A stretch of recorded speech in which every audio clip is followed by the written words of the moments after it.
The park was quiet that afternoon, the kind of quiet that feels heavy. Like even the trees were holding their breath.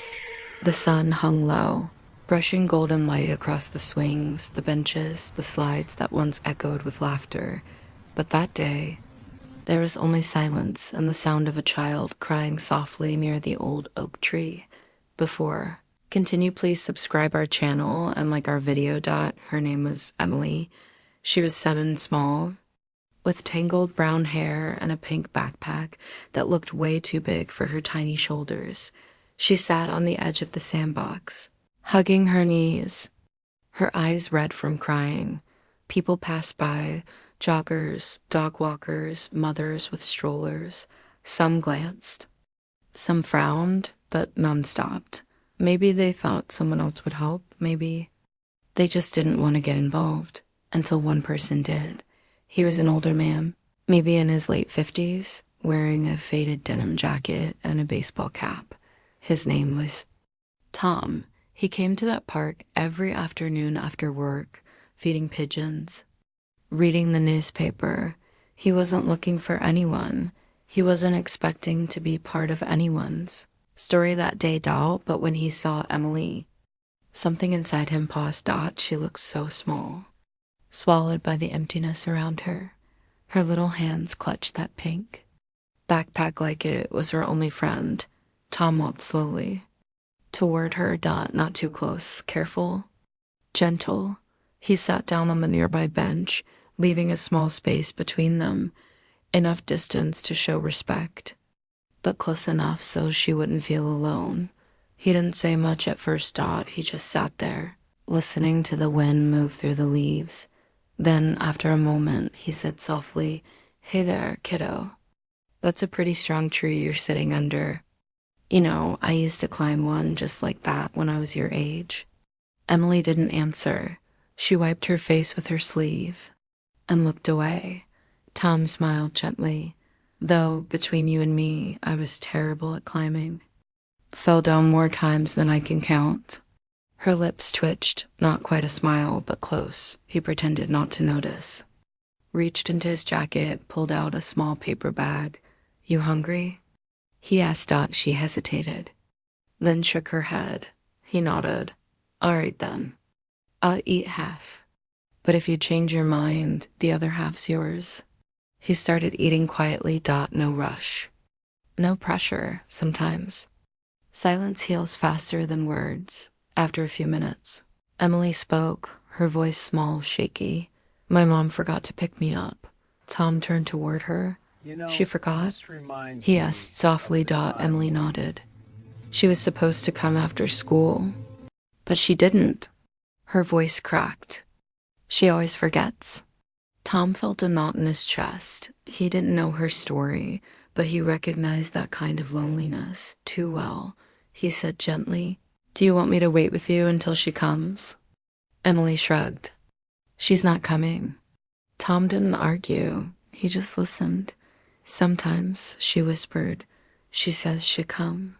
But then she doesn't. And when she does, she's mad. She says I talk too much." Tom looked at her, this little girl carrying so much silence. "Well," he said softly, "I like people who talk too much. Makes the world less quiet."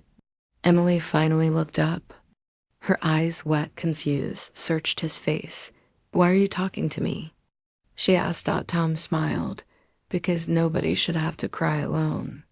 As the minutes turned to hours, they talked. Emily told him about school, how the other kids didn't sit with her at lunch. How her teacher said she was a little behind, even though she tried her best. Tom listened, really listened. Every word mattered. Sometimes he nodded. Sometimes he asked small questions. Mostly, he just let her speak. When the sun dipped lower, Tom said quietly, "You know, when I was your age, my dad used to forget to pick me up too. I'd sit on the curb, kicking stones, thinking maybe he didn't love me." Emily's eyes widened. "What happened?" He sighed. "Found out later he didn't forget. He was just working too much, trying to take care of us. But I didn't know that then." I just felt invisible. Emily nodded slowly. I feel invisible too. Tom placed the sandwich back down. You're not invisible, Emily. You're seen. Right now. By me. And you're pretty brave for waiting here. Her voice cracked. You really think so? I do, he said. Takes courage to wait when you feel forgotten. As the park lights flickered on, Tom knew he couldn't leave her there. Do you know your mom's phone number? He asked Dot. She nodded, reciting it slowly. Tom wrote it down and stepped aside to call. The phone rang, then went to voicemail. He left a message, calm, steady. Hi, this is Tom. I'm here at Greenford Park with your daughter, Emily. She's safe with me. Please call me back. He returned and sat beside her. Did she answer? She asked. Not yet, he said gently. But I'm sure she will. He didn't tell her the number sounded disconnected. They waited. He offered the rest of his sandwich. This time, she took it. Dot as they ate. Tom told her stories about his daughter. Megan. She's to come here too, he said. She'd swing so high I thought she'd touch the sky. Emily smiled for the first time. Where is she now? Tom's eyes softened. She passed away a few years ago. She was about your age when she first came here. Emily's face fell. I'm sorry, she whispered. Tom smiled gently. Don't be. She was kind and brave. A lot like you. A tear rolled down his cheek before he could stop it. Emily reached out, placed her small hand on his arm. You don't have to cry alone either, she whispered, and in that moment, the park seemed to breathe again. Two souls, one old, one young, both wounded, both healing just by being there. Later, a patrol car rolled by. Tom waved it down, explained everything. The officer checked his ID, then knelt beside Emily. Hey, sweetheart, he said gently. We'll make sure you're safe tonight, okay? Emily looked scared. She turned to Tom. He nodded reassuringly. It's all right. They're going to take care of you. Before she left, she hugged him tightly. Thank you for sitting with me, she said. You're the first person who didn't walk away. Tom held her close. And you're the first person who made me smile again. A year later, the park looked different. New paint on the swings. Fresh flowers along the fence. Tom still came every afternoon. Feeding pigeons. Reading his paper. Then one day he heard a familiar voice. Hey, Mr. Tom. He looked up. There she was, Emily, this time with a smiling woman, her new foster mom. Emily ran up to him, holding a small drawing. It was of the two of them, sitting under the tree, and above it, in big uneven letters, asterisk, asterisk, thank you for sitting beside me. Asterisk, asterisk. Tom's eyes filled with tears. He knelt down and whispered, You made the park bright again, kiddo. She grinned. You too.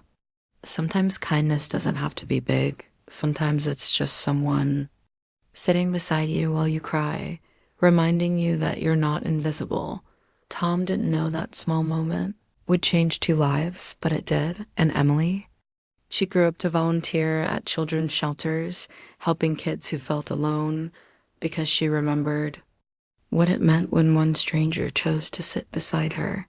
If this story touched your heart, take a moment to like this video, share it, and subscribe to Kindness Untold Story, where we remind the world that one small act of kindness can rewrite someone's entire day.